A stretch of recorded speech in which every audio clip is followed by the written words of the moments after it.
So we put the glass bubbles into plastic. Now we want to know that they're safe, that they haven't broken during the processing. One method that we use to determine this is a burn-off method. So we take the plastic pellets or injection molded material, we stick it in a crucible, we put it in a kiln so that overnight we can heat this kiln up to 600 degrees C. At 600 degrees C, the plastic resin is going to burn off and volatilize and turn into gas and exit the kiln.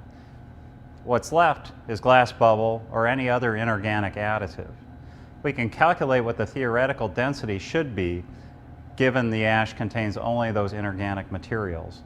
Now we can measure the actual density of the residue of the ash, compare it to the theoretical, and if they match, we know that no glass bubbles were broken in the process of extruding the material. If the actual density is higher, then we know there's some breakage, because glass in its unblown state, when it's not a bubble, has a higher density than it does as a bubble.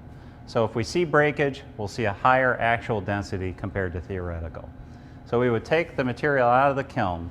That material would be a white powder or an ash powder such as this. We would take this material and measure density, but we can also put it on a slide and put it into an SEM microscope, a scanning electron microscope, and look for bubble breakage. So let's show you that process. We've burned off the plastic resin in the kiln overnight. We've taken the residue, we've put it on a microscopic slide and stuck it in a scanning electron microscope. And now we've got the view of the glass bubbles that were in the plastic composite. So on the monitor, you can see that the glass bubbles are mostly whole, no breakage. So this is a good plastic composite that we've made with whole glass bubbles, and we're getting the full benefit of the low density additive in terms of lightweighting the material.